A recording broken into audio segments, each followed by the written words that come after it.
Olá, mundo! Sejam bem-vindos a mais um episódio aqui do podcast. Esse é o episódio 69 aqui do Olá, Mundo. Nice! Eu sou Guilherme Rambo e muito animado, junto comigo aqui está Fernando Boom. Tudo bem? Tudo certo. E por aí, como é que estão as coisas? Tudo certo por aqui também. Temos um feedback que a gente comentou semana passada sobre Kotlin no iOS e eu falei que muitos anos atrás eu estava numa conferência e o pessoal estava falando que usou Kotlin para fazer a camada de negócio. E aí o Daniel Santos mandou um feedback pra gente e ele falou o seguinte: mencionaram no último episódio sobre o Kotlin no iOS. Trabalho em um projeto que é assim. KMM é o nome da plataforma. Permite compartilhar lógica de negócio entre Android e iOS e, se quiser, até UI. No nosso projeto, estamos compartilhando somente camada de negócio. A parte visual é implementada nativamente. Para iOS, o KMM utiliza o Gradle para, entre aspas, gerar um XC Framework do código compartilhado e linkar com o projeto iOS. Bacana. Tá vendo tudo bem até falar que usa Gradle ali. Eu não consigo gostar desse negócio, mas é experiências ruins. Mas sim, compartilhar camada de negócio, independente de ser Kotlin ou Swift ou seja lá o que for, eu acho que é uma estratégia bacana. Obviamente, né? Como sempre, depende. Mas principalmente quando tem situações onde envolvem uma camada de negócio até mais, vamos dizer assim, entre aspas, robusta, né? Digamos que está mexendo com, sei lá, questão de finança, lidando com né, dinheiro, fazendo os roundings e tudo mais da vida. Então uma camada em comum é bem bacana, assim. Eu fiz coisas parecidas, mas foi com C++, porque eu gosto de sofrer. Não, foi C++. É que eu compartilhei coisas com Android e iOS, mas foi coisa mais tranquila, assim, não foi nada muito complexo. Mas eu já vi bastante sobre usar Kotlin no iOS. Eu acho que também tem gente fazendo o inverso, se não me engano, usando Swift no Android. Que é meio louco. Mas... Sim, inclusive naquele Swift Build lá novo, tem uma das plataformas oficialmente suportadas é Android. E tem aquele esquema do skip, né, que a gente comentou esses dias também. Sim, então sim. Tem. Foi inclusive por causa disso que o Daniel mandou o feedback, né? Mas é bacana, eu acho uma ideia bem bacana. Eu começo a ter meus pés atrás quando começa a envolver UI, porque daí começa a ficar mais chatinho de mexer com isso. E é muita, na minha opinião, reinvenção da roda, né? Quando começa a tentar compartilhar código de UI. Mas sim, fazer um layer de negócio ali eu acho bem bacana. Considerando um mental model, assim, um approach de como se fosse um back-end e um client-side, né? Eu acho que é um jeito bem bacana de estruturar. Cara, sim. Uma camada de negócio dessa. Você só faz pedidos e recebe os negócios e manda pedidos e assim vai. Fica bem bacana. Sim, nossa, eu acho sensacional. O tanto que eu não sou muito a favor de fazer o mesmo app híbrido que roda nas duas plataformas. O oposto disso, eu sou a favor de compartilhar a camada de negócio, porque aí, de fato, você está tendo um benefício e não vai causar nenhum prejuízo para a experiência do usuário, muitas vezes muito pelo contrário, né? Sim. Porque geralmente essas camadas abstraídas e compartilhadas têm um foco maior em fazer bem feitinho, em ser tudo testado, e aquela coisa. Então eu acho que a tendência é o resultado final ser bem melhor. Inclusive no finalzinho da época da firma, a gente tinha começado a compartilhar algumas questões de regras de negócio, porque era bem como você falou. O app Android e app iOS, aí é app de e-commerce. Aí, cara, carrinho de e-commerce, de app de cupom, é um inferno de regras de... Tipo, quando que mostra o botão de adicionar cupom de desconto, sei lá, na compra, código promocional? Cara, é tipo 50 regras diferentes para um reduce gigantesco para determinar se mostra ou não. Aí, esse tipo de coisa a gente tinha começado a fazer em... Aí talvez algumas pessoas vão me xingar agora ou vão jogar o celular longe, mas a gente estava fazendo em JavaScript. Não, mas faz sentido. Tinha lá, inclusive era o back-end que enviava pro app. Tipo, o back-end enviava pro app um JavaScript que implementava uma interface pré-definida, e inclusive tinha uma assinatura de código, esse JavaScript, que os apps verificavam, para evitar ali um man in the middle de fazer alguma coisa. E aí os apps usavam faziam um evaluation lá desse JavaScript para, né, dava os inputs, pegava os outputs e aí atualizava a UI, e aí cada app continuava sendo o seu app, mas a regra de negócio estava compartilhada. Sim. Inclusive JavaScript é como a gente usa aqui no Pato, né? Tem muito código compartilhado em questão. É um browser, né? Então tem muita ferramenta que a gente usa aqui que até pela a estrutura que a gente tem, como as regras de negócio que a gente tem que rodar no browser, e JavaScript foi o que fez mais sentido. E JavaScript acabou virando uma linguagem muito usada para esse tipo de coisa, para tanto compartilhar regras de negócio, o que, não sendo um negócio que vai rodar a 120 FPS uma vez por frame, é tranquilo. A performance em qualquer dispositivo minimamente moderno é super tranquila. E também é muito fácil você embedar JavaScript em praticamente qualquer coisa, qualquer plataforma, qualquer linguagem. É meio que como Lua, assim, né? Só que a diferença é que JavaScript, a maioria das plataformas já tem o runtime embutido ali. Você só importa um framework, né? No iOS é o JavaScript Core e manda ver, né? Aí Lua, se você quisesse, por exemplo, daí você tem que embedar o runtime manualmente, o que é super simples de fazer. Por isso que muita coisa usa Lua também. Lua, Python, são linguagens fáceis de você ter um runtime ali e usar para automação, para script, essas coisas. Sim, uma coisa que não é só pelo fato de estar compartilhando código que eu considero, né, como um problema, entre aspas, ali, mas a partir do momento que tu está compartilhando código, vamos dizer, iOS, Android, a tua interface ali com, né, os teus bindings, como seja lá o que for o back-end da tua linguagem, isso dali é sagrado, né? A partir do momento que tu tem uma alteração ali, todo mundo tem que saber o que está acontecendo, porque tu está trazendo para um modelo, sei lá, do Linux, é basicamente quebrar o user space, né? E como o Linus Torvalds fala, o user space é sagrado. Então... Inclusive, uma linguagem que muitos estão usando para isso agora é Rust, né? Sim. Mas eu tentei gostar de Rust, eu realmente tentei. Mas quando o pessoal fala que mas fácil de entender do que ser, eu penso, quem que acha isso? Porque eu não sou uma dessas pessoas. Mas eu não sei. Pode ser um mental block da idade chegando e ver uma coisa nova e fica mais difícil de entender. Mas, sim, coisa de velho. Coisa de velho. Mas inclusive a gente considerou usar Rush uma hora aqui para compartilhar umas coisas, só que acabou morrendo a ideia. Mas sim, né? Quando precisa de uma performance rápida e compartilhar aí com todo mundo, se a tua opção é entre C, C++ e Rush, eu provavelmente iria sugerir Rush, apesar do que eu acabei de falar, simplesmente pela questão da memory safety, né? Porque é um negócio que... Tem uma nova agora que, enfim, isso aqui já virou um papo de linguagens, né? Mas vocês já conhecem esse podcast. Mas isso, Zig, que tá bem popular, assim, que isso é meio que ela transpila pra C, no fim das contas, não é isso? Só que daí ela adiciona os checks ali de memory safety e tudo mais. Eu achei uma proposta bem interessante. Eu nunca nem olhei um código Zig pra saber como é que é, mas é algo que um dia eu ainda vou dar uma olhada, mas tem feito bastante sucesso por aí. Pois se eu não me engano, tem aquele browser, o GhostTT, sei lá como é que se pronuncia. GhostTTY? GhostTTY.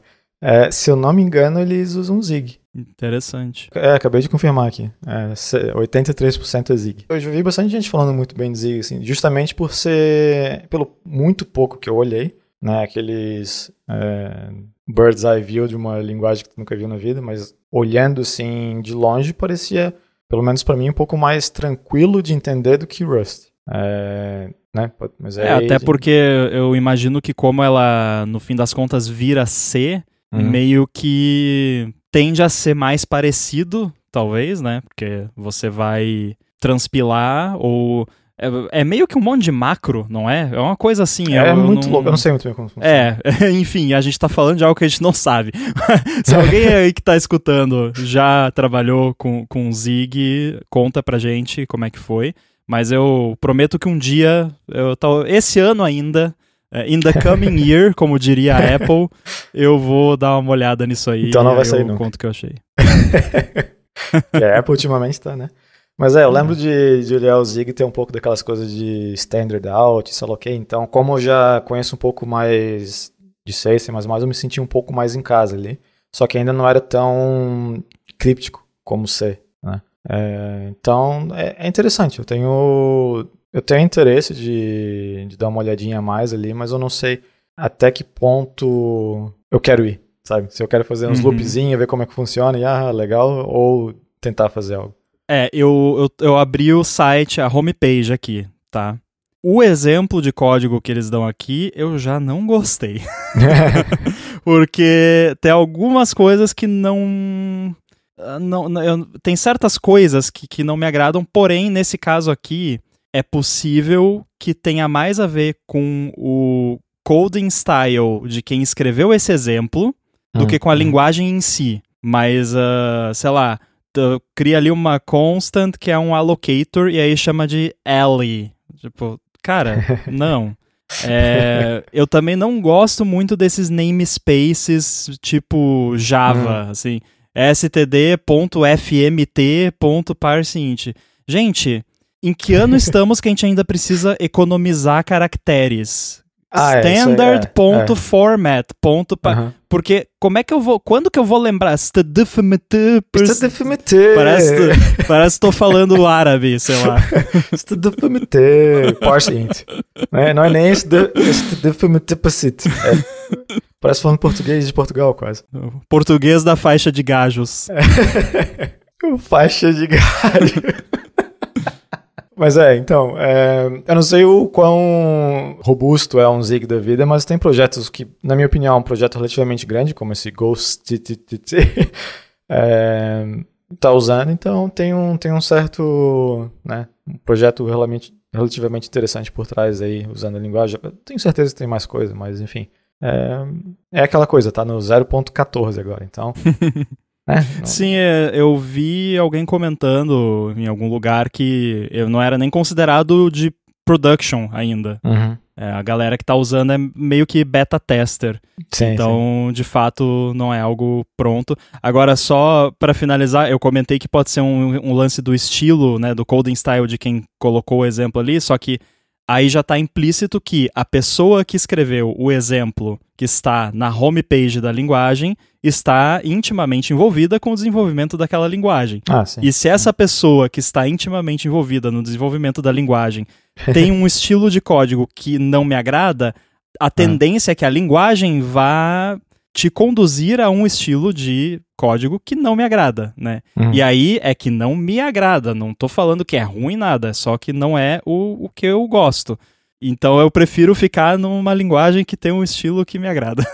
Sim. Não, sim, com certeza. Mas hoje em dia acho que você tem que fazer alguma coisa que por algum motivo tem que ser compilada, é difícil justificar alguma coisa diferente de Swift, assim, porque tá rodando em basicamente tudo que tem, né, interesse meu. Então, mas é interessante só ficar vendo o que acontece com o Zig, porque é diferente. Eu achei diferente, achei interessante. E é aquela coisa, é a opinião de quem mexeu com, sei lá, o Rush por, sei lá, 2, 3 dias e quem mexeu com o Zig por 5 minutos. Mas se tivesse que escolher uma agora, eu acho que eu ia com o Zig. Mas este do filme T. Pois é. ParseInt. Esse episódio do Olá Mundo tem o patrocínio da Firmoo. A Firmoo oferece serviços de contabilidade consultiva e gestão financeira, e ela é especializada em startups, desenvolvedores, profissionais liberais, além de pequenas e médias empresas. Então, para você aí que está pensando em desenvolver para as coisas da Apple, por exemplo, a Firmoo resolve todo o rolo que é abrir ou manter a sua empresa com a operação que recebe dinheiro de fora, toda a parte de tributação e por aí vai. E ela, além de oferecer aqueles serviços de contabilidade do dia a dia, atua como uma mentora financeira para você e para sua empresa. Quem me conhece, inclusive, sabe que eu tenho uma empresa que produz software e vende software nas plataformas da Apple, principalmente para clientes de fora. Então, todo o recebimento aí vem em dólar e a Firmoo é que faz toda a operação para mim de garantir que está tudo sendo feito de forma legal, que todos os tributos estão calculados corretamente e eu consigo receber o dinheiro de fora sem ter nenhum tipo de problema. E eu tenho também sempre disponível o pessoal da Firmoo para tirar qualquer dúvida, então sempre que surge aí qualquer dúvida, posso fazer isso? É melhor fazer assim? É melhor fazer assado? Qual banco que é melhor? Eu sempre entro em contato com eles lá e peço alguma ajuda. A Firmoo conhece as melhores estratégias para você abrir e manter a sua empresa sempre de olho na economia de custos, nos tributos certos para cada categoria e etc. Especialmente nas áreas envolvendo TI, ela sabe fazer a legalização do jeito certinho para você ganhar tempo, deixar isso 100% na mão deles e se focar mesmo no dia a dia da sua empresa. Vale muito a pena você investir num serviço de contabilidade especializado como a Firmoo, porque vai por mim, você não vai querer gastar tempo com burocracia. Então, para conhecer melhor os serviços da Firmoo e se livrar da bagunça que é toda essa parte burocrática e financeira da legalização ou manutenção fiscal da sua empresa, faz o seguinte, procura por Firmoo Consultoria no Facebook ou no Instagram. A Firmoo está pronta para ajudar todo mundo que escuta o Olá Mundo, independente da sua necessidade. E a gente tem certeza de que ela vai resolver tudo para você, assim como ela faz todos os dias aqui, tanto para mim, Rambo, com a minha empresa, quanto para a Gigahertz, porque a Firmoo também cuida aí da contabilidade da Gigahertz. Então, mais uma vez, Firmoo Consultoria no Facebook ou no Instagram. Muito obrigado à Firmoo pelo patrocínio do Olá Mundo e literalmente aí todo o apoio que eles dão à Gigahertz. Agora, teve novidade de widgets do Pato uns tempos atrás e eu fiquei curioso porque eu sei que você esteve envolvido no desenvolvimento dos widgets do aplicativo do DuckDuckGo, que são para iOS, né? Lock Screen, Control Center, Home Screen, todo lugar que dá para botar widget, né? Então, sim, isso meio que surgiu, uma coisa que a gente faz aqui na empresa que eu acho bem bacana é que eventualmente a gente tem os Hack Days, né? Basicamente, tu faz o que tu tá a fim de fazer, apresenta e depois tu envolve pessoas de interesse para ver, a gente quer shippar mesmo isso aqui ou não. No caso dos widgets, eu fiz um bom punhado de widgets ali. Coisa para Control Center, para Lock Screen, para Home Screen e tal. E eu fiz isso nos Hack Days lá que a gente teve. Mostrei pro pessoal, o pessoal gostou e aí falou, vamos shippar. E o que eu achei bem... eu achei bacana, né? Porque agora a gente tá tá botando um focozinho aí na questão do Duck AI, né? Que é o nosso chatbot do Pato. E daí a ideia só começou a me fazer um widgetzinho que vai direto pro Duck AI, né? É basicamente um app link ali, né? Então dá até pra fazer, não lembro de cabeça agora, DDG, Chat AI, eu não lembro agora. Mas se quiser até fazer um OpenURL no Shortcuts, funciona, né? Porque ele vai abrir o app e já vai direto pra tela do Duck AI. Então, é bem tranquilo, assim, tipo, basicamente são os apps Deep Links em várias coisas, né? A gente tem lá o Voice Search, o Duck AI, Passwords, né? Favorites e tal. Então, tudo isso são Deep Links esquemas que a gente tem dentro schemas que a gente tem no app, que sabe fazer handle deles e manda para o lugar certo, dependendo de qual que está abrindo. Acabei de conferir aqui, DDG OpenAI Chat. Então, usar esse scheme com mais nada, ele vai abrir direto ali no negócio. Interessante. Então, vocês têm um URL scheme para cada recurso, em vez de ter tipo um URL scheme do app, que aí dentro daquele esquema daí vai ter lá o host, o path que manda para algum lugar? Ou é só para isso? Não, então, nesse momento, se eu não me engano, os zip links são usados só para ir direto para feature. Mas a estrutura do Deep Link eu acho que já estava ali quando eu fiz os widgets, mas eu imagino que o motivo de ter um scheme para cada feature é justamente para conseguir no futuro ficar um pouco mais aberto a botar os parâmetros para cada feature diferente, né? Digamos que eu quero abrir o AI Chat com o Duck AI com um prompt, daí já usa aquele scheme com prompt bonitinho, não tem que ficar fazendo parse de é isso, é aquilo, é isso, sabe? Então ele fica mais focado no que precisa. E ficou bem bacana, assim. Um que eu acho legal isso, porque é sempre divertido trabalhar em algo que tu usa, né, diariamente. E esse tem um widget que agora...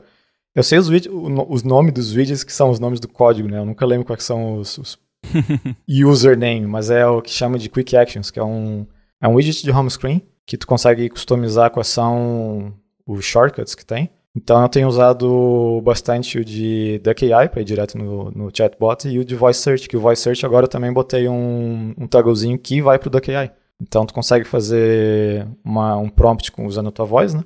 É tudo feito local com o Speech Synthesizer lá do iOS. Que inclusive foi a primeira feature que eu fiz quando eu entrei na empresa, que foi o Voice Search. Eu lembro de você me mostrando logo que lançou, primeira feature. Foi, e daí eu botei um togglezinho ali que vai tu pode escolher ou fazer um search ou ir pro Duck AI. Então, e que é interessante porque eu nunca gostei muito de fazer search com voz, até porque o esquema que a gente usa aqui, ele é todo local, né? Então a gente não manda nem para Apple a voz do usuário ali para fazer a pesquisa. Sim. Então, querendo ou não, quando o teu modelo está todo local ali no iPhone de voz, quando ele vai autocompletando ali o que tu fala, acaba sendo menos preciso do que vai online, né? Por questões óbvias. Então, se você faz search do jeito que eu faço, que é com keywords, ele tenta fazer algo que faz mais sentido e acaba não ficando muito legal. Mas num chatbot, quando eu faço isso, faz todo sentido. A interação para mim usando voz, para um chatbot, faz muito mais sentido porque é bem mais natural o que eu pergunto. E é engraçado porque, né, principalmente o pessoal mais velho, que nem eu, ficou a vida toda aprendendo a usar sistema de busca, né, com keywords e rindo de pessoas que... deixa eu procurar aqui como faz tal coisa, em vez de só procurar as keywords daquilo, né? Sim. E hoje em dia é o contrário. Tu perguntar do jeito mais natural acaba dando uma resposta melhor do que só jogar keywords. Então eu tenho usado isso bastante, tá bem bacana. E foi um projetinho tranquilo, assim, né? Botar os widgets ali, tu consegue customizar os widgets nesse do Quick Actions, que é bacana, né? Fazendo aquele tap and hold, tu consegue, ele faz aquela animaçãozinha lá do widget pra tu trocar o que tu quer. E tem bastante gente na empresa que até trocou o botão da lanterna pra botar o Duck AI. Legal. Não tô usando legal lanterna, que dá pra trocar o da home, dá pra trocar, botar no Action Button também.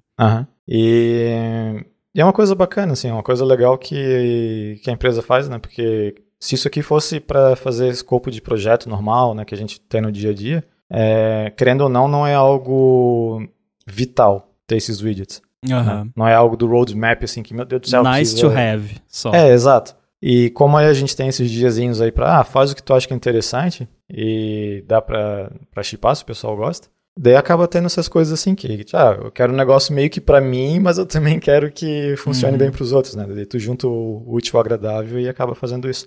E é bem bacana, eu quero... isso aqui também é só coisa da minha cabeça, mas tem outras interações que tem sentido fazer nisso, né? Por exemplo, quando você está no Spotlight e procura alguma coisa, tem os widgets do Spotlight também, né? Que tu consegue criar uns diferentezinhos ali para cada tipo de busca que você faz que faz sentido com o teu app. Então isso é algo que tá no meu backlog aqui, que de repente quando rolar outro Hack Days eu faço também. E esses também são os tipos de... Quando você fornece esses metadados, é o que eventualmente o Apple Intelligence vai poder usar, né? Segundo a Apple, se um dia eles lançarem o negócio lá.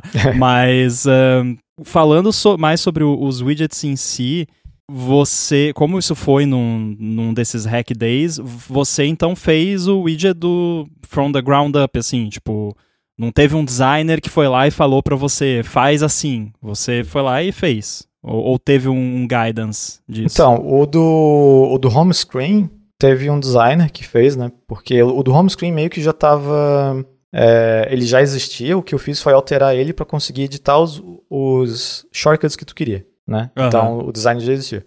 Mas os outros, não teve... Eu fiz tudo usando os ícones que a gente já tem na empresa. Né? Porque quase todos os widgets ali que tu vê, home screen, lock screen, essas coisas, é basicamente o ícone, né? É um círculozinho com o ícone dentro. Sim. Então, que aliás, os ícones do Control Center, se eu não me engano, tem que ser uma fonte.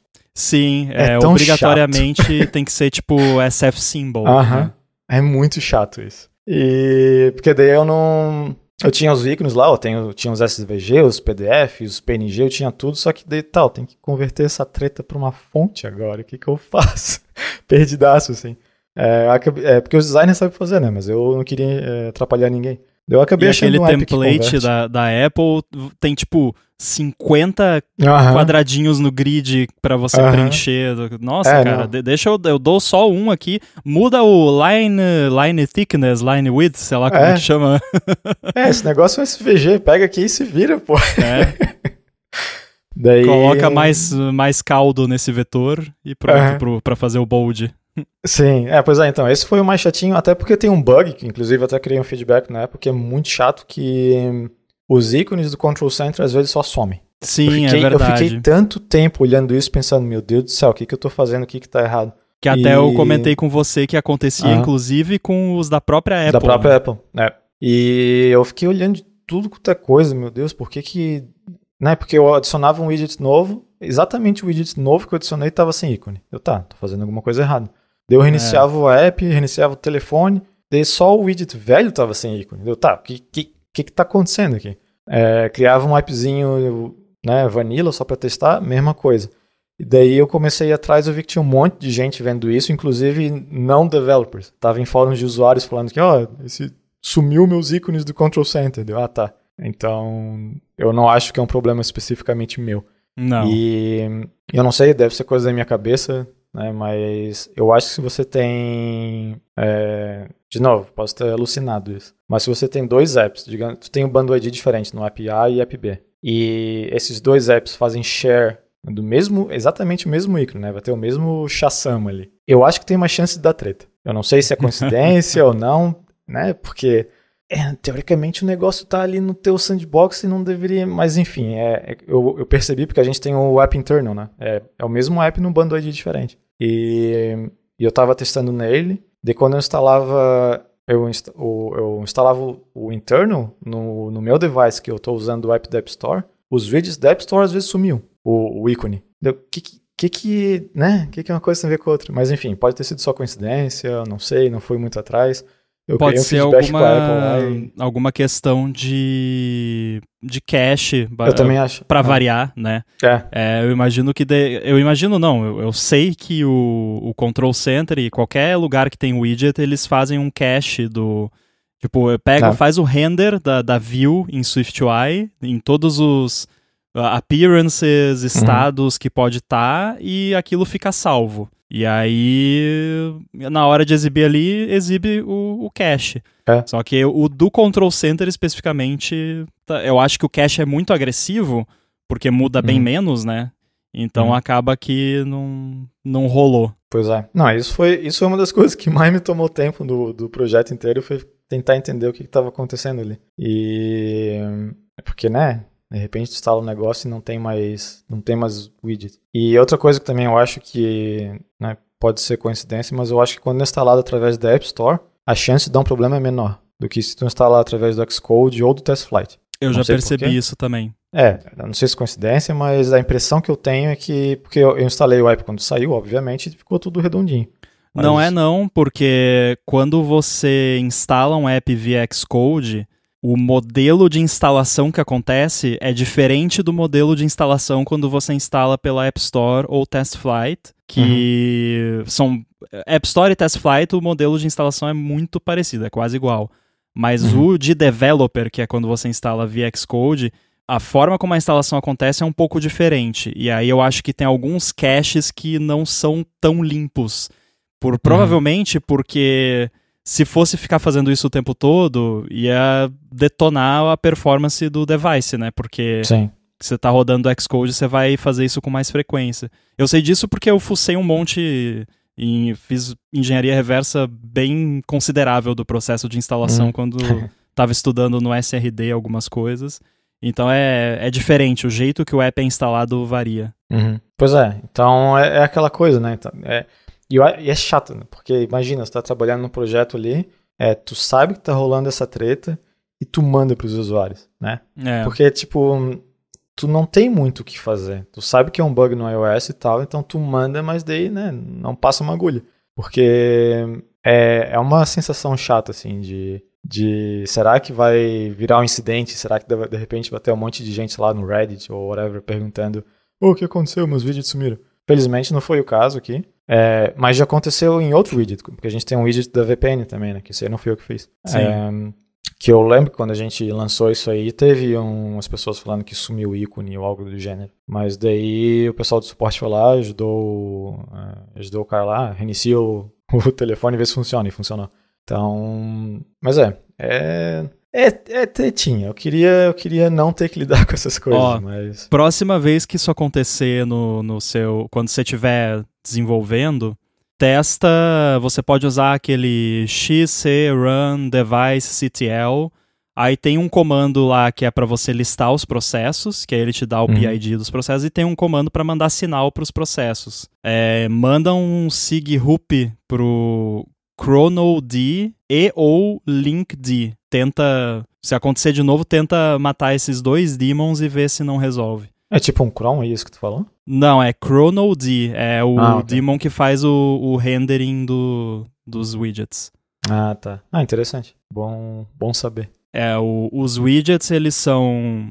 Esse chronod, ele é o que controla as timelines dos widgets. Por isso chama chronod, né? É o chronodaemon. E aí ele faz o request, ele acorda a extension do widget, o widget executa, produz os entries lá, ele faz o archive da view SwiftUI, salva dentro do container do app, e aí tem um processo que é widget renderer, que é um app mesmo, que aí cada quadradinho de widget ali é uma UI scene desse widget render, desse process widget render, e aí ele só cospe o archive da view ali na tela. Inclusive eu descobri, acho que eu mostrei pra você, eu descobri que esse widget renderer, ele é um processo real-time, então se você botar uma view, enfim, eu dei um hook nele lá no SRD, mandei botar uma view qualquer lá e tava lá a view com um videozinho tocando, sei lá. Interessante. E a parte de design, então, eu fiquei curioso da parte de design, porque teve até o pessoal brincando recentemente, porque esses widgets de app de browser são todos basicamente idênticos. Eu vi. E aí eu até pensei, eles são realmente idênticos, mas é porque não tem muito jeito diferente de você fazer um widget de um browser que todos os browsers têm mais ou menos os mesmos recursos e só tem poucos jeitos de você distribuir botões para recursos de um browser dentro de um widget, até porque widgets são bem limitados com relação a quanta coisa você consegue botar ali, o próprio visual das coisas. Então eu particularmente não acho que isso é um problema, mas é engraçado você olhar assim e todos são iguais. Eu vi, acho que até eu te mandei, né, alguém comentando, botando os vídeos um do lado do outro. E tava o nosso ali. Foi engraçado porque quando eu trabalhei nisso aqui, eu nem olhei nenhum botar entre aspas aí, concorrência. Eu não olhei, só, né, beleza. É um grid, como tu disse, é um grid 4x4, né, considerando o tamanho de um ícone, é um 4x4. A gente quer dar um foco no search, né, que querendo ou não, é o principal do pato. Então sobra 2 espacinhos pra ícone ali. Então, não dá muito pra inventar moda. E é aquela coisa, tipo, se tá todo mundo fazendo um negócio daquele jeito, provavelmente é porque teve uma validação boa já com as pessoas, né? Eu tenho a impressão que é natural qualquer pessoa com inclinação de design, por menor que seja, olhar para os tamanhos de widgets que a Apple oferece e naturalmente criar um grid dentro do widget, especialmente os tamanhos menores. Para mim, até talvez um viés por conta de como eu faço os widgets do AirBuddy, o small e o medium. O small eu vejo tipo 4 quadradinhos no grid, o medium eu vejo 6 ou talvez 8, dependendo. E para mim, o large eu já enxergo como uma lista. Então o large eu já não vejo tanto um grid assim, embora dê para ver dessa forma, mas eu já vejo mais como uma lista de coisas. Que é meio que limitado, né? É pouco espaço, não dá pra botar qualquer coisa ali, então não dá pra inventar muita firula ali, né? Tipo, é uma tela basicamente estática, né? As animações que tu consegue fazer no widget são bem limitadas, e dependendo de eventos, né? Sim. Então, né? Tem muito que inventar, é um grid, então... Mas então esse do Quick Action ele foi feito antes, foi feito como parte de um projeto, então teve, né, toda a estrutura de designer e tudo mais. O que eu fiz foi literalmente deixar ele editável, né? Tu consegue agora escolher os ícones que estão no Shortcuts. Então, se quiser até não ter nada relacionado a AI nesse widget, tu consegue. Porque uma coisa que é meio que um diferencial, né? Que eu tô, de novo, que eu tô falando aqui é a opinião minha. Não represento o Pato, como é que o pessoal fala? Enfim. Opinions are my own. Exato, opiniões são minhas. Uma coisa que eu acho legal que a gente tá fazendo é que, querendo ou não, por qualquer motivo que seja, a questão de AI ela é meio divisória, assim, ela tem a sua polêmica, né? Então, tem gente que gosta um monte, tem gente que odeia e tem gente que tá whatever, né? Então, uma coisa que eu acho legal que a gente tá fazendo é deixar as coisas opcionais. Então, se tu quiser tirar tudo relacionado de AI no app aqui, tu vai lá no Settings, vai no Duck AI e desativa os ícones. Só tira. E pronto. É como se o teu browser não tivesse nada relacionado com AI. Eu tô pensando em fazer algo parecido no Chib Studio também, quando a gente shippar as coisas de AI que a gente tá fazendo, ter um toggle, um master toggle lá, de tipo, AI on, off. Botou off, tudo que é relacionado a AI desaparece, é como se não existisse. Pois é. Então, daí isso que é bacana. Inclusive, saiu uma reportagem no The Verge, TechCrunch, não sei. Tem alguma reportagem aí que fala quando a gente fez o lançamento do negócio, que menciona justamente esse meio que diferencial, né? De, sim, a gente tem AI, sim, é legal que você use, mas se você não quiser, a gente não tá, né, tipo, esfregando na tua cara, assim, te dá uma opção de não usar. Que é o que tá irritando a maioria das pessoas que estão irritadas com IA, e aí não é questão da pessoa gostar ou não. Claro que quem não gosta fica ainda mais irritado. Mas eu mesmo, que sou neutro com relação a IA, eu acho muito maneiro, sim, eu gosto, mas eu não sou aqueles maluco tipo NFT de IA que, meu Deus, coding. IA é tudo, IA is life, né? Então, né, e mesmo eu que sou bastante positivo com relação a IA, me irrita quando, tipo, do nada, um negócio que eu uso vai, IA, aqui, IA, né, que é o que a gente brinca lá acho que foi o Marcos que falou isso de, tipo, salpicar o saleiro de IA por cima de tudo, sem o seu consentimento e sem um opt-out ou um opt-in, né, então é bacana ter essa opção. Inclusive, pelo que você falou, é opt-out ou é opt-in? É opt-out. Ah, tá. Eu tô falando do iOS, né? Obviamente a gente tem outras coisas, né? Tem o próprio site, tem Android, tem Mac, tem Windows. Mas... E eu vi também bastante gente reclamando sobre esse tipo de coisa ser opt-out em vez de opt-in, né? E só para deixar claro, opt-out é... O recurso vem ligado por padrão, e aí se a pessoa não quiser, vai lá e desliga. Opt-in vem desligado por padrão, e se a pessoa quiser, vai lá e liga. Porém, eu só acho isso problemático se for um recurso que vai, tipo, sei lá, enviar coisas suas para um servidor automaticamente, sem você fazer nada, né? Aí eu vejo o problema ser opt-out e não opt-in. Agora, se é um recurso que você tem que usar ativamente... Eu não vejo problema ser opt-out, e tem um motivo muito grande de ser assim, que se não for, ninguém usa. E Exato. aí a pessoa vai ver em algum lugar lá que tem e não vai achar, e daí o suporte vai ser inundado de gente. Como que usa? Ah, vai no settings e liga lá o toggle. Né? Então, eu concordo que esse tipo de coisa venha ligado por padrão, e aí quem tiver incomodado, desliga. Sim, até porque trabalhando numa empresa maior, né, que começa a perceber mais essas coisas, é incrível como isso faz uma diferença grande. Porque, né, na nossa cabeça como, sei lá, entusiasta de tecnologia, de gostar de fuçar os apps e tudo mais, é meio que indiferente se vem ligado ou desligado. A gente acaba, né, descobrindo de um jeito ou de outro se é algo que tem do nosso interesse.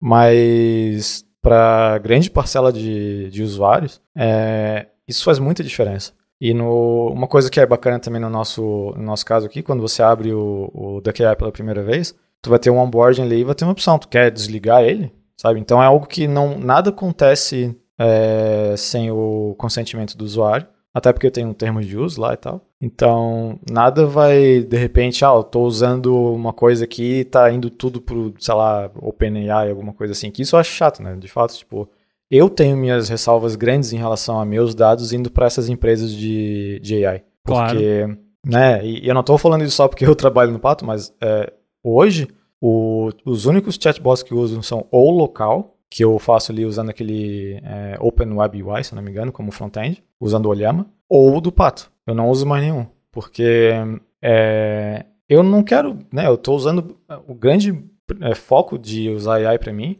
é questão de validação de gramática, então eu não quero que meu texto vá para outros lugares, ou questão de código, eu não quero que meu código vá para outros lugares. Por mais que eu trabalhe num projeto open source, enquanto ele não está open source, eu não quero que ele saia da minha máquina. Sim. Né? Então, eu eventualmente eu uso o da OpenAI, porque ele tem aquele app de desktop que eu acho bacana, mas eu uso mais ele para ver o que eles estão fazendo do que para usar como usuário, sabe? Só para ver, que bacana, olha só, essa interface aqui é legal, esse app é bacana, como é que funciona e tal. Mas eu acho que o jeito que eles guardam o teu dado é muito agressivo, sabe?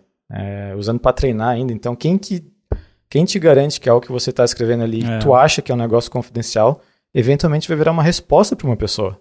Assim, quando você tem a conta paga na OpenAI, você tem a opção de... Tem a opção, né? De opt-out disso. Aí, claro, a questão é saber se eles respeitam isso, né? Esse que é o problema. Sim, mas eu dei opt-out lá e hoje em dia eu só não uso para qualquer coisa que tenha informações que eu consideraria sensíveis, né? Mas conversas gerais e coisa de código eu até uso. Pois é. O nosso ali, o do Pato, não vou falar certinho porque não sou advogado, mas a gente tem um termo lá de nenhum modelo que usa... Tá escrito lá, né? Basicamente, as informações não são usadas para treinar nada. Então... vocês fazem, de certa forma, é parecido com o que a Apple fez com a integração do ChatGPT no iOS. Isso. Que quando você usa o ChatGPT no iOS, a Apple tem um contrato lá com a OpenAI que esse conteúdo não vai ser usado para treinar. O que eu acho que qualquer pessoa que usa a API da OpenAI pode ir lá e desmarcar esse lance e você perde alguns benefícios lá, que eu não lembro quais são agora quando você faz isso. Mas é um trade-off que você faz, porém, eu imagino que essas negociações de empresas são um pouquinho mais flexíveis, mas a ideia é essa, a ideia é que o Pato está servindo como uma barreira de privacidade entre você e a OpenAI. Se tá curioso, eu recomendo fortemente dar uma olhadinha lá quando abrir o DuckAI, tem os termos de uso, tem tudo bonitinho, né, tá explicando bem ali como o negócio funciona. Até porque se vocês não fizerem isso, fazendo isso, o pessoal já enche, né? Se não fizer, então, meu Deus. Porque tem uma galera paranoica que passa dos limites. Sim. Mas eu acho engraçado como é um termo, não é um termo, é uma tecnologia bem polêmica, né? Porque eu não lembro, tirando, sei lá, os NFT da vida, algo que teve um divisor assim tão grande entre eu adoro e eu odeio na comunidade, digamos assim. Na real, nem NFT foi assim, porque NFT tinha só o pessoal maluco lá que tava achando que ia ficar milionário com isso e o resto do mundo, que só, tipo, tô nem aí. Então não é que aquilo, tinha metade odiava e metade amava, era só uma meia dúzia de entusiastas e o resto, tipo, oi? Eu sempre lembro daquele memezinho acho que é do Michael Jordan, né? Tipo, stop, get help. Exatamente. Sabe? Porque, que eu vou falar um negócio que, né? Se alguém tá escutando e gosta de NFT, me perdoa, mas toda vez que eu ficava sabendo de algo, eu pensava, não, eu não entendo o suficiente, então eu não tenho opinião. Daí eu ia atrás e entendia mais um pouco. Não pode ser isso, porque isso é muito louco. Daí eu ia mais um pouco. Daí eu conversava com alguém que, de fato, sei lá, ou gostava disso ou entendia mais do assunto. Não, pera, o que aconteceu? O que o mundo tá fazendo? Porque não entrou na minha cabeça, sabe? De repente é a cabeça de um simple-minded man, uma pessoa, sabe? Eu não conseguia ver o horizonte, mas não fazia sentido nenhum pra mim. Eu também pensei a mesma coisa. Foi uma fonte de diversão pra mim, só ver o que tava acontecendo eu na lembro, internet. Eu no ADT, sei lá, perguntando... Tá, então a pessoa compra os direitos da imagem? Não, a pessoa não compra os direitos. Os direitos continuam sendo do outro. Tá, mas tá comprando o quê então? É muito louco. Não tá comprando nada. E uma coisa que, isso eu admito que 100% pode ser ignorância minha, mas uma coisa que eu não entendo até hoje é a questão de, tipo, você vai, sei lá, comprar o NFT naquele blockchain X, só que é só naquele, né? Se tu tem outra chain qualquer rolando, que, né, qualquer um pode fazer, simplesmente sistema não distribuído de computadores, fazendo uma linked list bem bonitinha, daí não serve pra nada. Uhum. Então tu tá comprando a permissão de ter uma hash naquela chain que linka pra outra coisa. É muito louco o negócio, sabe? Então, eu só achei engraçado. Eu vou admitir aqui que tem muita coisa que eu não entendo do assunto. O que eu fui atrás, nada fez sentido pra mim. Claro que assim, você pode usar um argumento de tipo, não, mas se você compra ações de uma empresa, você também não, né, no fim das contas você está comprando um número. Mas assim, as ações da empresa, elas têm uma coisa por trás que é a empresa. Você está de fato comprando um pedaço da empresa e elas valorizam e desvalorizam de acordo com o otimismo do mercado com relação àquela empresa. E existe uma atividade real por trás daquele valor. Agora, NFT não existe nada. Poeira. Mesmo fazendo um paralelo com cripto, que pra mim eu acho que tem implicações válidas muito boas, né? A tecnologia de blockchain como um todo é incrível e tem seus usos. Exato. Mas até comparando com, sei lá, vamos falar aí um Ethereum, Bitcoin da vida, tipo, isso beleza, é especulação, porque como quase qualquer, né, dinheiro, tu vai ter especulação em cima. Só que a questão do NFT, pra mim, foi o fato de tentar linkar com a ideia de que você tem os direitos daquela imagem. Pra mim ficou muito, sabe, Twilight World, onde a pessoa acorda e o mundo todo tá louco, menos você. Eu me sentia assim, tipo, o que tá acontecendo? Por que isso é a thing agora? Então, as empresas de jogos lá falam, agora tu vai ter os teus bichinhos no NFT. Tu já podia fazer isso antes. Tu não fez porque tu não quis. Sabe? Enfim, não é só porque esse é o episódio 69 que ele tem que ser uma sacanagem, né? Vamos falar de algo mais interessante. Falar de coisa boa, falar de TechPix. Eu quero falar de tecnologias antigas. Opa! Aí você pode estar pensando, você vai falar de Super Nintendo, de, sei lá, MS-DOS.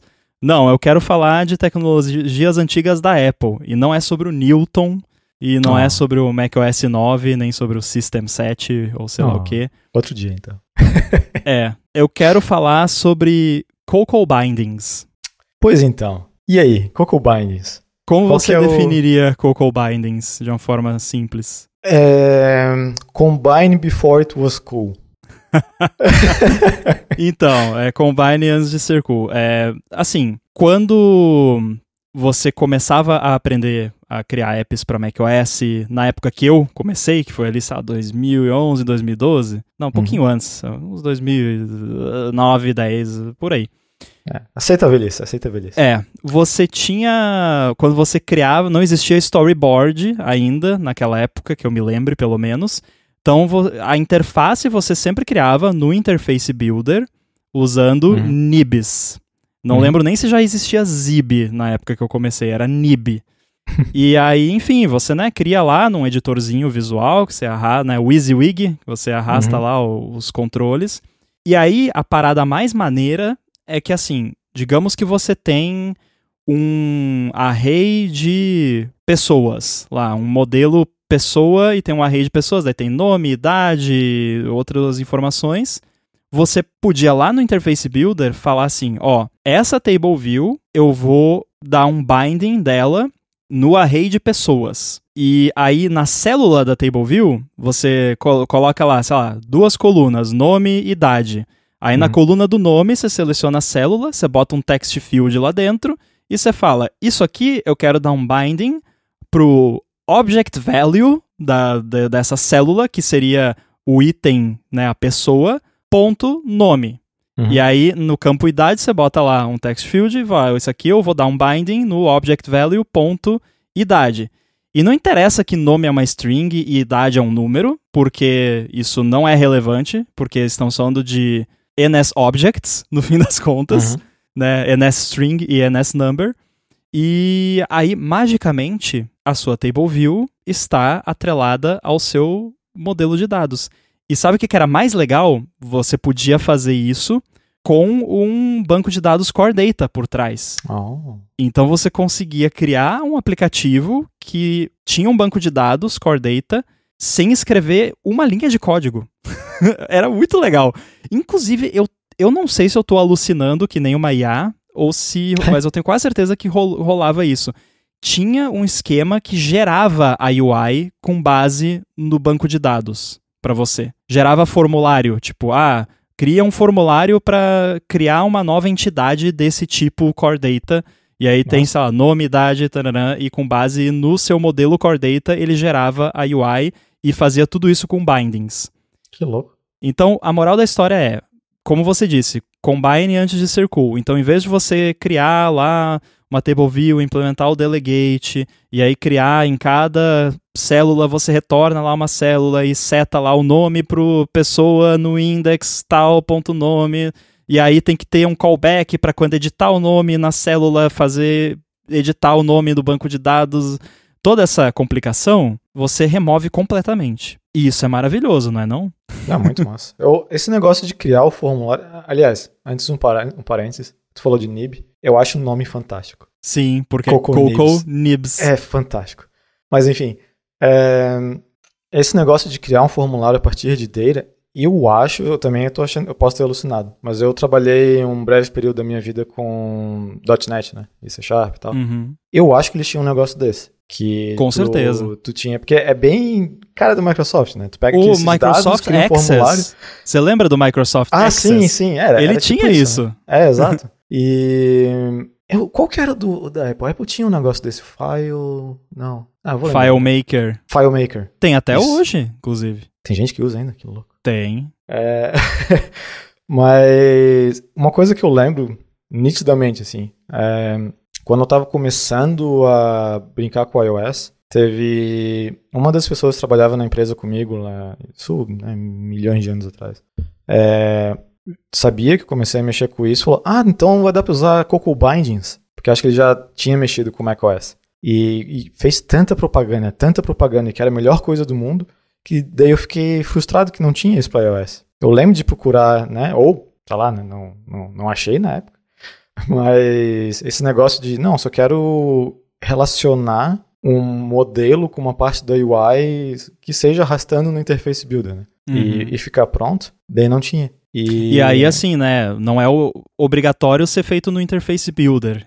Isso vai ser importante quando eu explicar por que eu tava pensando em Cocoa Bindings. Sim, pois é, então...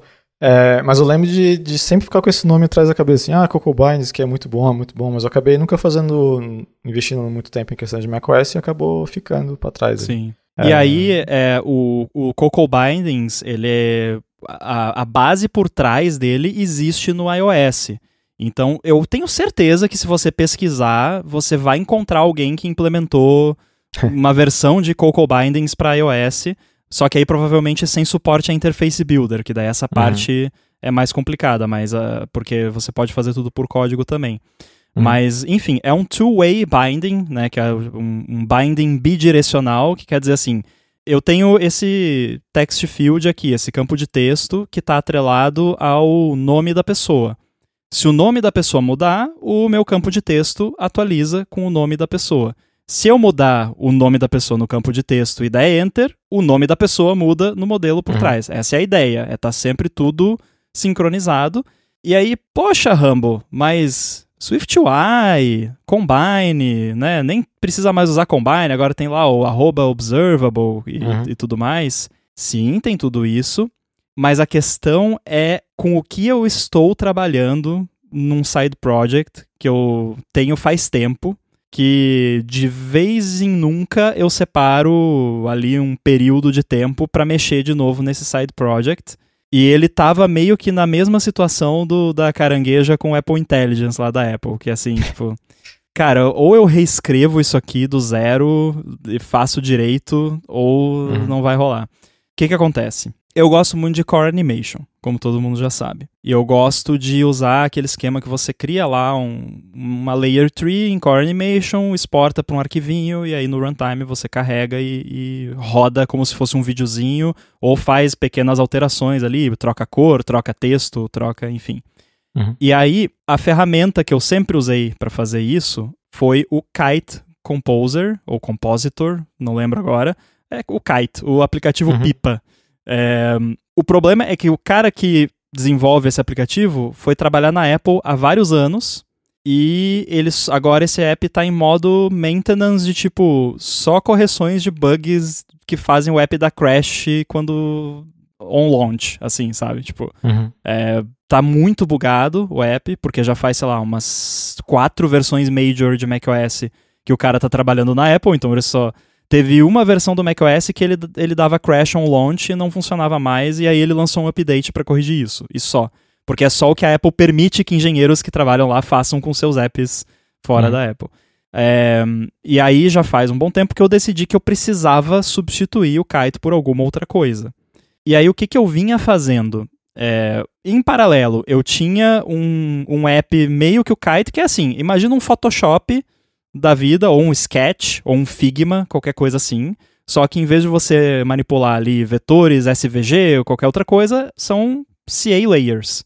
E aí você cria as layers, cria as animações, configura tudo, exporta, e no app você carrega em runtime e é uma layer tree que vai rodar uma animação, fazer alguma coisa bonitinha. A Apple tem uma ferramenta para isso, que a gente já falou aqui, que é interna, e eles não disponibilizam, então não tem uma opção first party.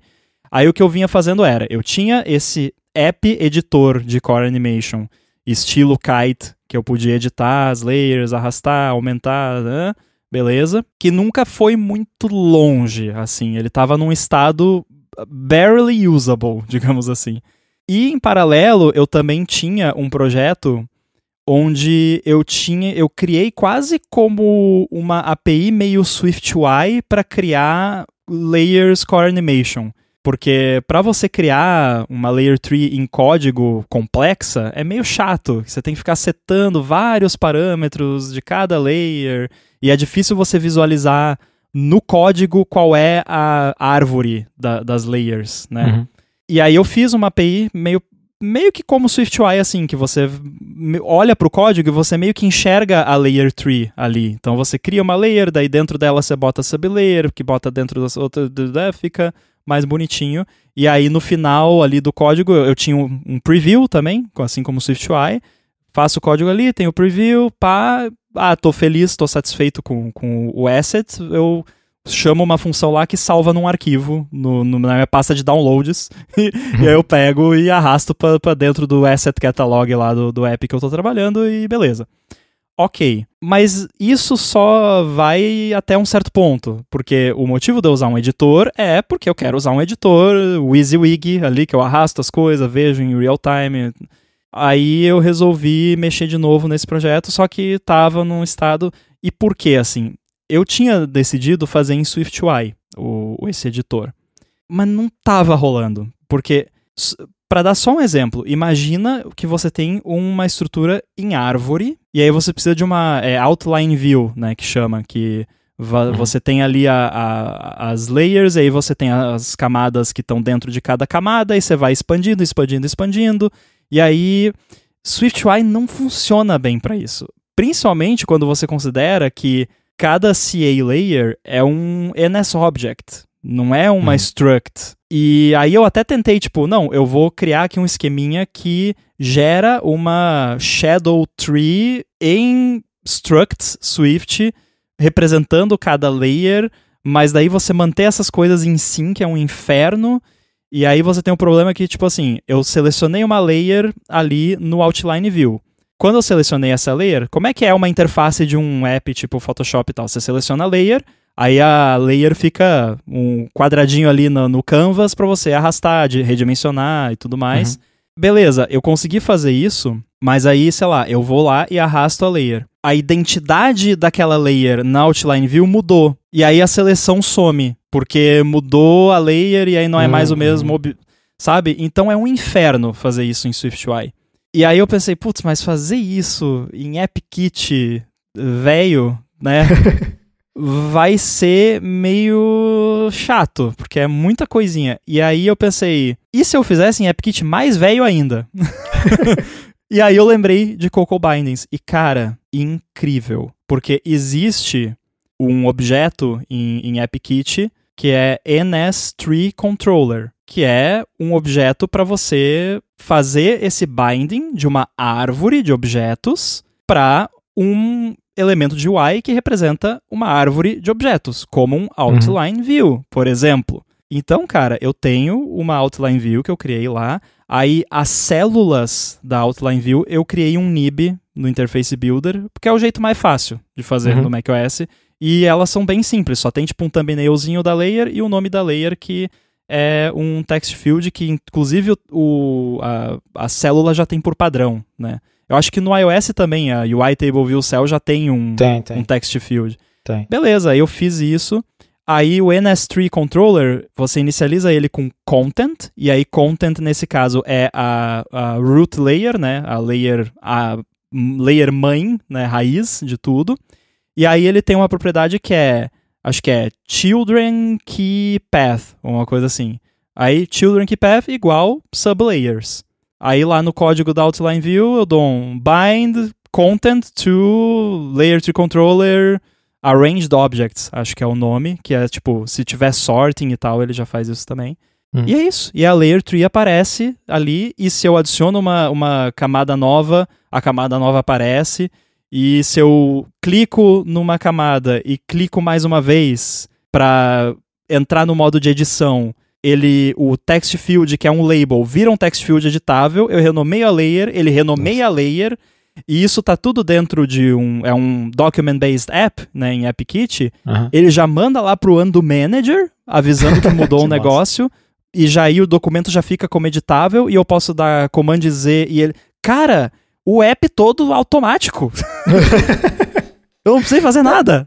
Claro que assim, eu tô simplificando aqui, né? Tem um monte de coisa que eu tive que fazer, mas essa parte, porque aí você pensa, eu tenho essa Outline View que tem ali a Layer 3, aí eu tenho um Canvas no meio, que essa é a parte mais manual, porque de fato aí eu tive que implementar o Canvas com a seleção, o hit testing, o drag and drop e tudo mais. Sim. Essa é a parte mais manual, porém tudo que eu faço no Canvas é automaticamente refletido na Outline View ali, na lista de camadas. E aí do outro lado tem um Inspector, que tem todas as propriedades das layers. E aí a gente pode falar mais do Inspector, mas eu quero ouvir o que você tem pra falar até agora. Não, tu me mandou um vídeo do negócio funcionando, né? E na hora que eu vi ali, eu pensei, porra, muito massa o negócio, mas eu tive uma ideia de como eu implementaria isso hoje em dia. E daí, enquanto tu foi falando, eu fui acompanhando aqui com o vídeo, as coisas acontecendo, eu pensei, meu Deus, isso é tão mais interessante agora. E eu tô ainda meio que, sei lá, boca aberta aqui com o negócio, porque assim, ó, eu tô vendo o vídeo aqui. Você ficou sem palavras. Estou sem palavras. É porque, pensando que tu tem todas essas coisas de graça aí, entre aspas, com bindings, que é uma tecnologia bem velha, eu fiquei de cara. Um negócio desse, com certeza, hoje em dia, a primeira coisa que vem na cabeça é Combine. Eu também provavelmente não iria para SwiftUI, Mas a minha primeira opção seria fazer algum estilo Combine. O desafio aqui é, assim, eu não acho que eu criaria um app dessa forma se fosse qualquer outra coisa, o app, porque o desafio, muita gente deve estar pensando, pô, Rambo, mas não é só você botar lá uma property, add, publish, não sei o quê. A questão é, eu não tenho como botar uma property add publish porque eu estou trabalhando com CA layers. Exato. É um objeto do sistema. E eu não tenho como criar uma subclasse porque eu estou exportando isso para um archive que depois vai ser carregado em runtime num processo que não vai ter aquelas classes. E aí eu até poderia fazer os esquemas lá de key da archive, de substituir classe e tudo mais. Só que assim, o fato é que o Core Animation, ele é todo baseado em Key Value Coding, né? Que é essa técnica antiga de Objective-C que veio lá da Next, se eu não me engano, que cada propriedade de um objeto, ela tem uma key, que geralmente é o próprio nome da propriedade, e aí você consegue observar essas propriedades e mandar fazer mudanças nessas propriedades com base no nome delas. Então, eu tenho lá, layer tem a propriedade bounds. Eu posso falar set value, cdirect, for key bounds. E beleza. E o mais legal disso é que keeppath também é legal porque você pode, por exemplo, tem a propriedade filters em CA layer, que é tecnicamente privada, mas nesse app eu estou me permitindo. Então, se eu tenho um filtro chamado Gaussian Blur, né, tem um blur lá na layer, e o Gaussian Blur tem radius. Eu posso falar set value 10 for keypath filters.gaussianblur.radius, e ele atualiza o filtro bonitinho. E inclusive você pode fazer bindings com keypaths. Então, e é assim que um inspector funciona nesse caso. Então, para ficar um pouco mais claro para quem está ouvindo, basicamente imagina a interface de um Photoshop, um GIMP, alguma coisa assim, onde você tem todas as layers e também tem a parte do inspector, né, que tem as propriedades. Então, o que eu vou perguntar agora é relacionado ali com o inspector, né, que está camada de filters e layers. Cada filter que você adiciona, ele põe uma nova section daquele filter, né, na tua layer. A pergunta é, como tu montou essa UI? Ela foi feita com um estilo de introspection, para tu já saber todas as propriedades que tu pode jogar lá? Ou cada tipo de filter tu manualmente criou a UI que corresponde às propriedades dela? Cara, que bom que você perguntou isso. E aí a gente volta para a questão do Core Animation, porque tem alguns aspectos de API privada do Core Animation que, de novo, nesse app eu me permito porque esse é um app que ele é só usado na hora de criar os assets. No runtime, eles já estão lá e eu não rodo nenhum código, basicamente. Então, eu posso usar a API privada nesse app. Eu não posso usar no app que vai para a App Store. E esse app nunca vai para a App Store, embora... Vamos ver, se ele ficar bem legal, de repente eu ofereço como um produto por fora. Mas enfim. CA, buddy. Um dos aspectos do Core Animation que é privado é que não tem um protocolo que eu acho que chama CA Property Info. E aí, cada subclasse de CA Layer e também outros objetos como CA Filter, que também é privado, mas é o lance que implementa os filtros, ela tem lá uma propriedade que é uma propriedade estática, properties, que é um array de strings, que são as propriedades daquele objeto, ou no caso da layer. E aí, você pode chamar um outro método que acho que é attributes for key, e aí você passa o nome de uma dessas propriedades, e ele te devolve um dicionário que fala, tipo, tudo sobre aquilo. Aí tem, tipo, type, que daí pode ser, sei lá, NSString, NSNumber, ou várias coisas, cdirect, cdpoint.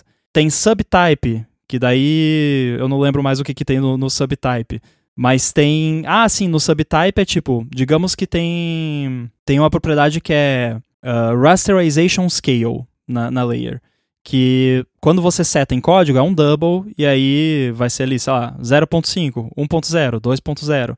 essa propriedade, quando você pega esse attributes for key, ele te devolve lá, vai ter type, NSNumber, subtype, percentage.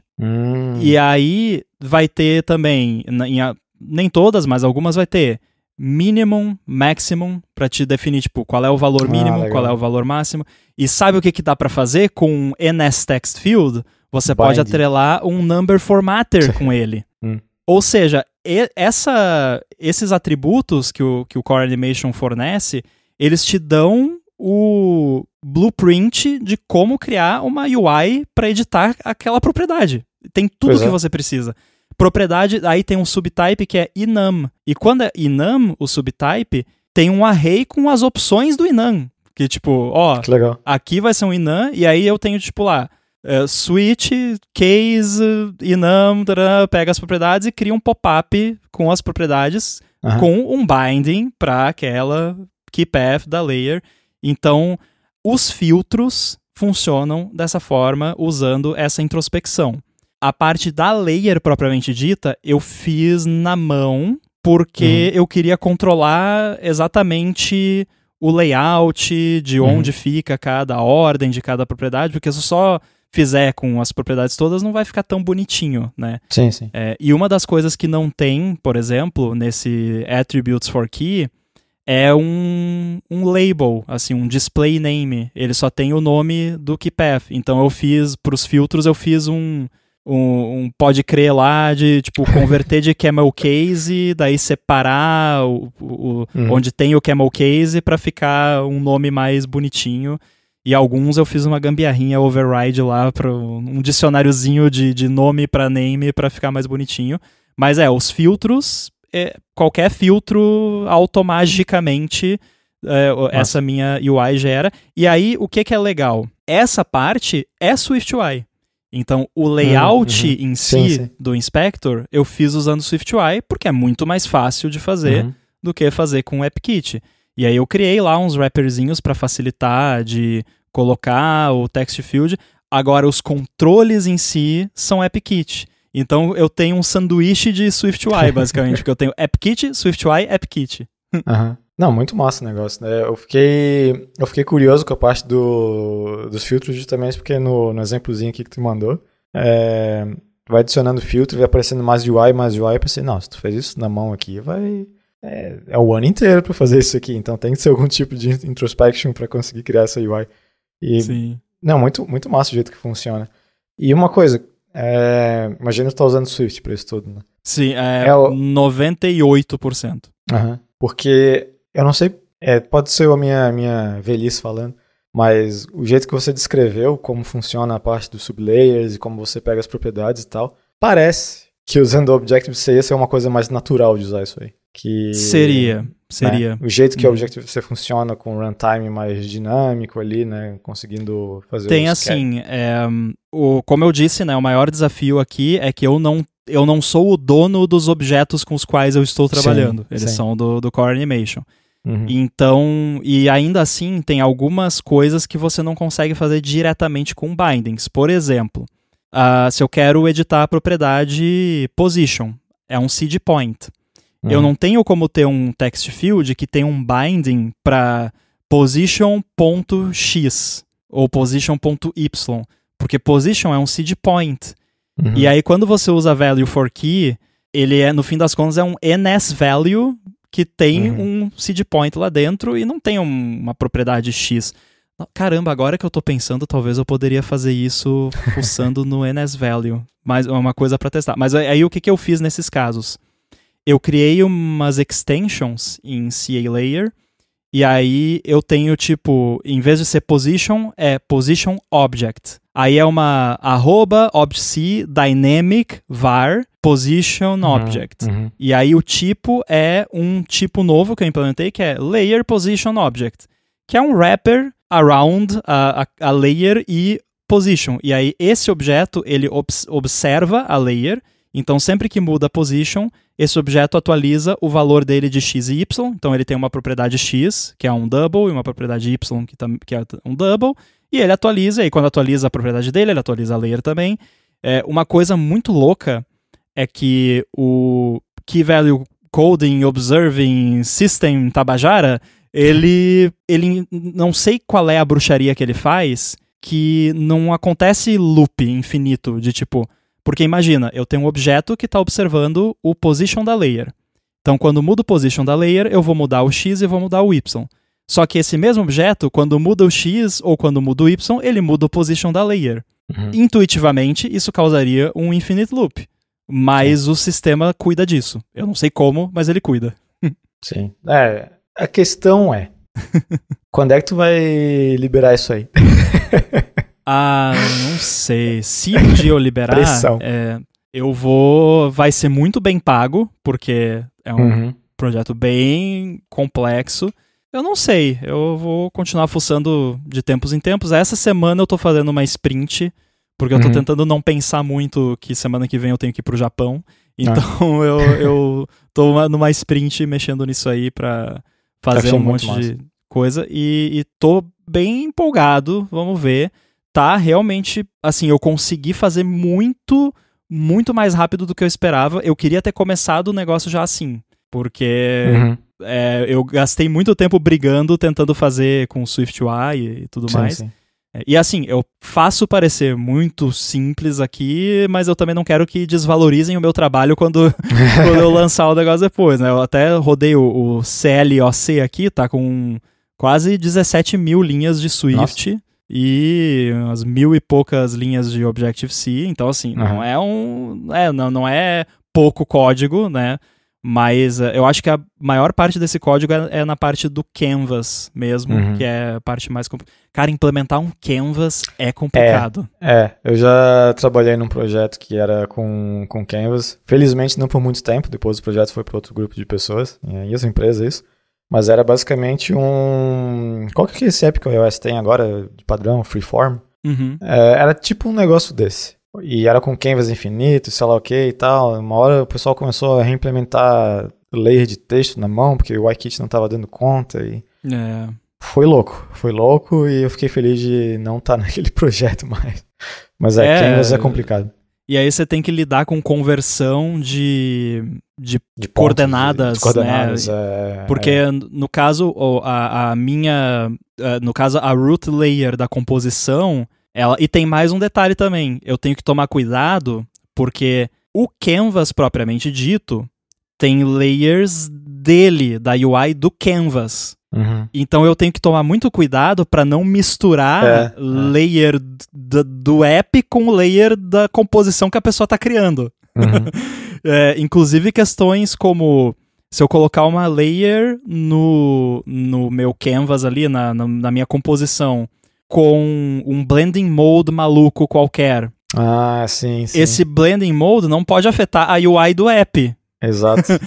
Então eu tenho uma propriedade privada, inclusive, de layer, que é Creates Compositing Group. E aí as blending modes, eles não atravessam aquela layer. E aí a minha layer lá, eu tenho tipo um container pro root layer, e aí tem um overlay, que é para os manipulation handles lá, né, de redimensionar e tudo mais. E aí eu mantenho elas isoladas dessa forma. Mas aí assim... Os manipulation handles, por exemplo, né? Os quadradinhos, as bolotinhas para redimensionar em cada cantinho ali, o boxezinho ao redor da layer, tá numa layer tree separada da composição. E eu tenho que converter entre um e outro, manter as duas sincronizadas. Nossa. E aí tem um detalhe que eu fiz que eu tô levemente orgulhoso, mas não é tão complicado assim, mas quando uma layer tá animando. Então se eu tenho um box que tá movendo com uma animação de um lado pro outro, e eu tô com ele selecionado, o manipulation handle se move com ele ou não? Se move. Sim. Então eu coloquei, quando você dá play na animação, eu rodo um display link por trás, que fica observando a presentation layer daquela layer, que foi mais uma coisa também. Se eu tenho uma layer que está sendo afetada por uma animação, então a minha layer, digamos que ela começa no XY00 da minha composição, mas eu tenho uma animação para mover a position dela lá para o outro lado. Eu quero que, se eu tiver pausado na animação, no momento que a layer está lá do outro lado, eu tenho que selecionar aquela layer clicando onde ela está naquele momento, não onde ela está de acordo com o modelo, né? E aí você entende por que CA Layer tem Model e Presentation. Então, todo o heat testing do Canvas, ele é feito na Presentation Layer, não no Model Layer, porque eu quero que aconteça isso. Porque antes de eu fazer isso, eu fiz um teste que era exatamente isso, um quadradinho que estava lá do outro lado. Aí eu clicava onde ele tá no Canvas, não selecionava. Eu clicava onde ele começa, e aí eu selecionava o fantasma do quadradinho. A volta dos que não foram. Exatamente. Então, tem esses gotchas, assim. Eu nem comecei a implementar, por exemplo, um conceito de uma timeline de animações. Que eventualmente eu vou ter que fazer. Não faço a mínima ideia como que eu vou fazer. Não tem uma NS Timeline View. De repente eu consigo abusar uma Table View. Deixa ela invertida ali. Cada keyframe é uma coluna na Table View. Spa. Já pensou? Não, mas é muito massa. E vendo o videozinho assim, tipo, é só legal ver o negócio acontecendo, de arrastando os negócios com os Gaussian Blur ali, ele juntando um com o outro, é bonito. Pois é, então eu tô me divertindo fazendo isso. Eu tive que mexer com outras coisas velhas também, tô numa vibe de APIs nostálgicas, né, porque toda vez que eu tenho que mexer com pasteboard, dá um faniquito, porque API chata de mexer. Tipo, até agora eu não tô 100% certo se eu fiz o que devia fazer. É tipo se eu for mexer com o iTableView de novo, vai dar uns PTSD, assim, de não. Mas tô feliz de não mexer com isso, né? Então, aí teve alguns desafios, por exemplo, eu falei dessas propriedades tipo position que eu tive que criar um proxy, né? Basicamente um objeto que faz um proxy entre uma coisa e outra, que aliás, para ter esse proxy na layer, eu usei mais uma coisa velha que é Associated Objects, que para quem não sabe, é basicamente um jeito de você criar uma stored property num objeto numa extension, né, que não é algo que você pode fazer, mas com Object Set Associated Object você consegue fazer isso. Então, porque tem que ser a mesma instância, né, que fica ativa ali. E aí também tive que tomar muito cuidado com retain cycle, ter certas propriedades que tem que ser weak, né, para não reter. Vamos ver se daqui de repente nessa WWDC ou na próxima vai ter um SwiftUI Bindings que tu faz tu pega o teu modelo e ele faz tudo pronto. Porque, sei lá, eu acho que essas coisas são meio que cíclicas, né? Tipo, eventualmente tem chance de um negócio desse voltar. É o mesmo esquema indo para uma parte mais teórica ali, a questão do funcional e orientado a objetos, né? Tipo, antes do orientado a objeto, o pessoal era louco pelos funcional. De repente, olha só, objeto é o futuro. E agora voltou para funcional. Então, sei lá, eu não duvido nem um pouco da Apple começar a inventar um negócio tipo um WYSIWYG desse com SwiftUI atrelado a data também. Porque hoje em dia tu tem ele UI, né? Não tem nada que tu faz uma correlação com o teu modelo. Mas acho que tem alguém lá em Cupertino brincando em arrastar um objetozinho no Canvas. Eu nem digo que a parte WYSIWYG é tão importante. No meu caso, eu menciono o WYSIWYG porque o app que eu estou fazendo o WYSIWYG, né? Aliás, que termo feio, né? Já falamos disso aqui. Mas a questão dos bindings propriamente dita, ou então dessa geração procedural de UI, quando você precisa de muita UI, porque é que nem você disse, se eu fosse ter que implementar um inspector para cada tipo de filtro, por exemplo, e daí ter que estudar lá filtro por filtro, quais são as propriedades, qual o valor, se é um enum, quais os valores de cada... Nossa, isso ia levar 2 meses só para fazer isso. E quando eu terminasse já ia estar desatualizado.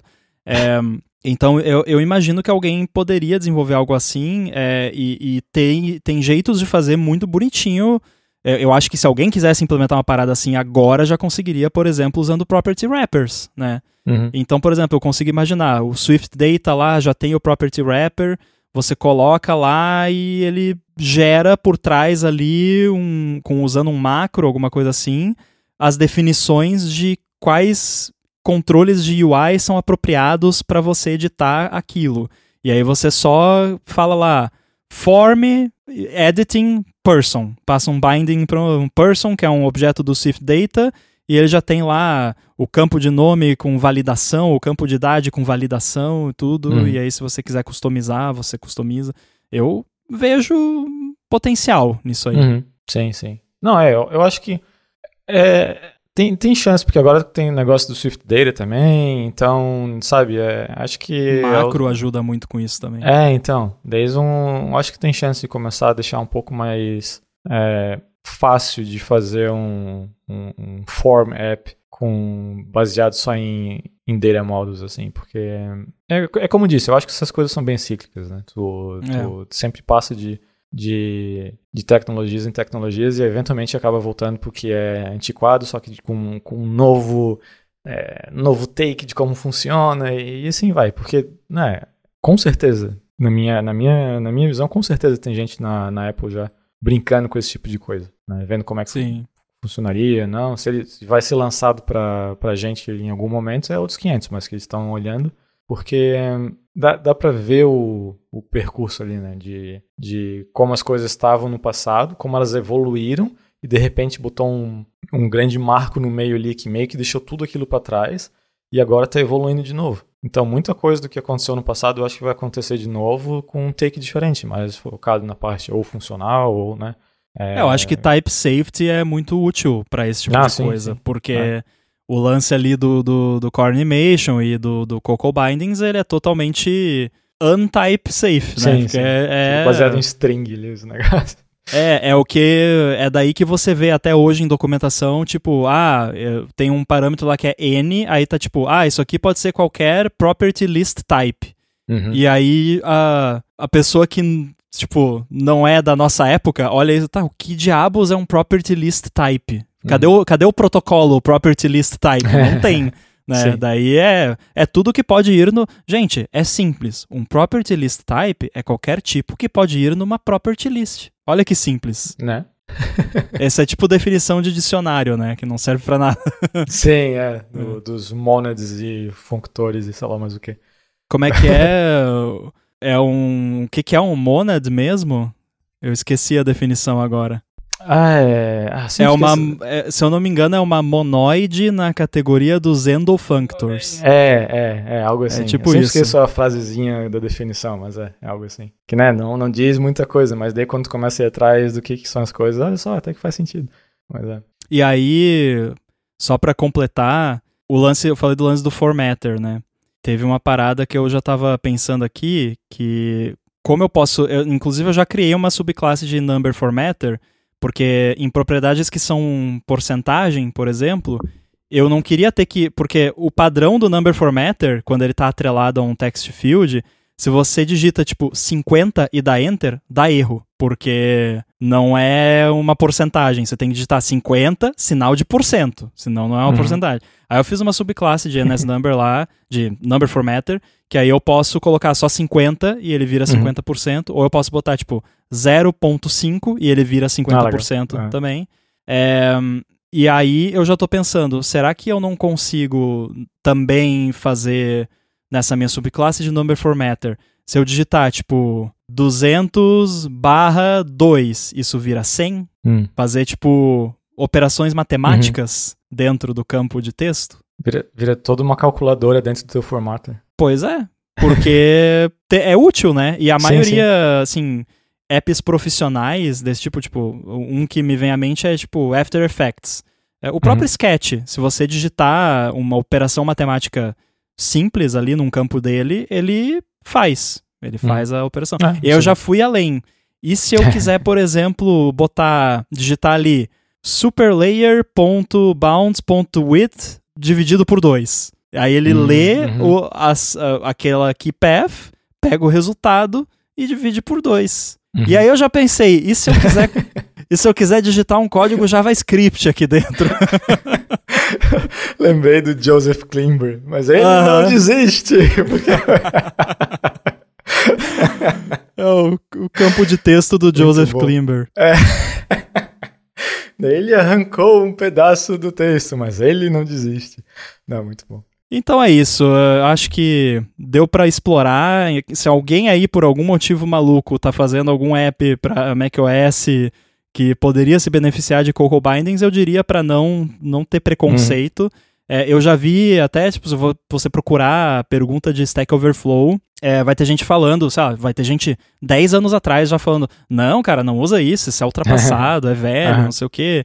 Assim, eu acho que criar toda a sua interface num nib, ou até mesmo no storyboard, fazer os bindings lá, isso sim é ultrapassado. Agora, você usar aqui e ali onde é aplicável, principalmente se você estiver trabalhando com objetos que já são condizentes com o Key Value Coding lá, Key Value Observing, eu acho que vale dar uma olhada, porque é uma tecnologia velha, mas por ser velha, ela é absurdamente robusta. Então, tudo que você possa imaginar de bug já teve e já foi corrigido. E, inclusive, tem muito app da Apple que usa Cocoa Bindings ainda até hoje. O próprio Kite, depois que eu comecei a usar, eu tava mexendo no Kite para ver como algumas coisas funcionam, pegar inspiração. E deu algum erro lá que eu vi, esse aqui é o erro que o Cocoa Bindings coloca quando você digita o negócio. Então eu percebi que ele também usa. Massa. Então, tem que não pode fazer como é que é? Ageism. Exatamente. Não pode ser tecnologia. Etarista com APIs. Isso. Tem que deixa lá, o Cocoa Bindings é velhinho, mas ele sabe o que faz, é por isso que ele tá lá, ele é robusto, ele já passou por muitas coisas. Ele vai chegar e falar, senta aqui no meu colo que eu vou te contar uma história de como no meu tempo atrás. Mas vale. Eu fiquei bastante curioso depois que tu falou o negócio, eu vou dar uma olhadinha, só brincar um pouquinho de bindings, até porque, né, eu gosto de brincar lá com os macOS Tiger da vida, sei lá o que, então... vai ser maravilhoso. Exato. Então vai ser bacana de brincar lá com bindings num sistema que ninguém usa. Muito bem, se alguém tiver perguntas ou sugestões ou feedbacks sobre o assunto, pode mandar lá no gigahertz.fm/feedback. Quero agradecer a audiência de todos e avisar que o próximo episódio tá um pouco incerto, porque eu vou pra conferência lá na TriSwift Tokyo, e aí eu vou estar lá no dia que a gente gravaria, e aí talvez o episódio atrase ou a gente tenha que pular uma semana, a gente vai ver. Mas só pra ficar de aviso, não se preocupem, está tudo bem, é só uma conferência. E aí, obviamente, na volta eu conto tudo como é que foi. Massa. E a gente atualiza vocês. E pra falar com você, Boom, como é que faz? Eu tô lá no mastodon.online, @boom, B-U-N-N. Muito bem, eu tô no mastodon.social, @inside, e a gente volta em breve. Abraço.